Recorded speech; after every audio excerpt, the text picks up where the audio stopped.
story isn't complete yet, but we do have a theme developing in this year's NBA playoffs. Spurs, Lakers, and Celtics won 10 of the last 12 titles. Spurs and Lakers are already done. Yeah, Boston playing catch-up against one of the two teams to have won one of those two titles, not won by either the Celtics, Lakers, or Spurs. Get that? Yeah. Miami. The answer to what's the other team to win a title in the last 12 years? Detroit. It's making a comeback. What about Boston? Heat with the 2-1 series lead. What about Rajon Rondo? Would he play with that dislocated elbow? Yes, he would. And he would be aggressive. Look at using the injured left to make the pass. Jermaine O'Neal finishes. Rondo had 6 first-quarter points, including here off the Kevin Garnett steal. Celtics shot 67% in the first quarter. And then Rondo drawing the charge on LeBron James. Gutty. Celtics up 3 after 1. Let's go second quarter.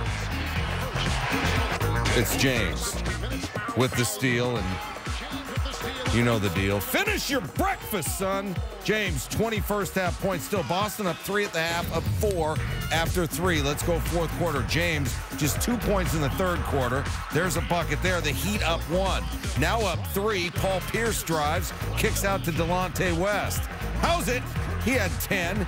Game tied with 3 minutes to go. Next sees possession, Ray Allen. He's done this before. He had 17. Boston up 3. But then James got back into the act. In front of the Boston bench. Look at Glenn Davis behind him there. Pierce all over him. And James hits the 3, ties the game. Take another look. Look at James. Look at Davis. No! Under a minute to go. James drives, gets Pierce in the air. Stan, that's the crustacean sensation with the crab dribble there.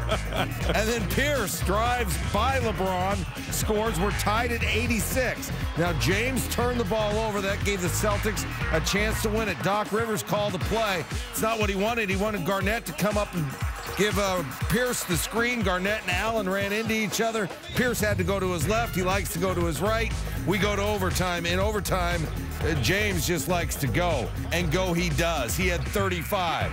The fadeaway over Pierce. Boston going to begin to fade away. The crowd really taken out of it after Pierce didn't win it in regulation. And then Dwayne Wade, are you kidding? West all over him. They thought it was a 3 at first. They said it was a 2. Doc says we need a timeout. We're down 6. Now down 5. Under a minute to go. Pierce. He gets it to go. It's a 3-point game, but now Garnett's on LeBron James. That's a mismatch. James is gonna miss the jumper. There's nobody to block out Chris Bosh. Awful in game 3. The huge tip in game 4, and the Heat win it 98-90. They take game 4. James with 35. Wade with 28. Bosh with 20. Those 3 score 83 of Miami's 98 points, 35 of their 45 rebounds. They get all 12 of Miami's points in overtime. The Heat within 1 game of the Eastern Conference Finals. They lead the series 3-1. They got a chance to close it out in Miami on Wednesday. What we're going to face on Wednesday will be our greatest challenge of this season. It'll be the toughest thing we've had to do up to this point, is to put away a champion. In our minds, there's a lot of basketball to be played. It's going to be extremely hard, and if we're not up for that, then we'll lose. Personally, just put the challenge to myself, Brian, and Chris to lead the way, and everyone else on the team just to fill in and do the job, you know, when called upon. But it's on us to lead the way and get this win. Scored 13 points in the last quarter when you really need it.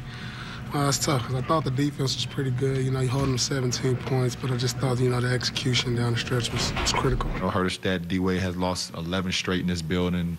I haven't had much success in this building. So, you know, we put a lot of pressure on ourselves to come out and just try to do whatever it took to help our team win this ball game. And you see Wade looking like Shaft with that. He's a bad. Shut your mouth. Wade, James, and Bosh did all the scoring for the Heat down the stretch. They scored the team's final 31 points. No other Heat player scored after the third quarter, and the last Miami player to take a shot outside the big 3 was Mike Miller with about 10 minutes left in the fourth quarter. Tim Legler on line 4. We'll give the Miami Heat a lot of credit. They have put themselves in position to now have 3 opportunities to close out the series with the Boston Celtics, and it does not look good for Boston right now, with 2 of those 3 games potentially being played in Miami. The difference for the Boston Celtics, they failed to execute at the end of the game, and now they find themselves in a 3-1 hole. Having said all of that, you're talking about a championship-caliber team that has been in tough spots before and responded. This is the one team in the NBA that you can never take for granted that they are out of it. You're going to have to put this team to bed yourself. That's what Miami has in front of them. But if they play as well as they have the last couple of games in Boston, Miami should get this series. Well, the Celtics down 3-1 for the first time since adding Garnett and Allen prior to the 07-08 season. Now, 2 previous Boston teams have come back from 3-1 deficits.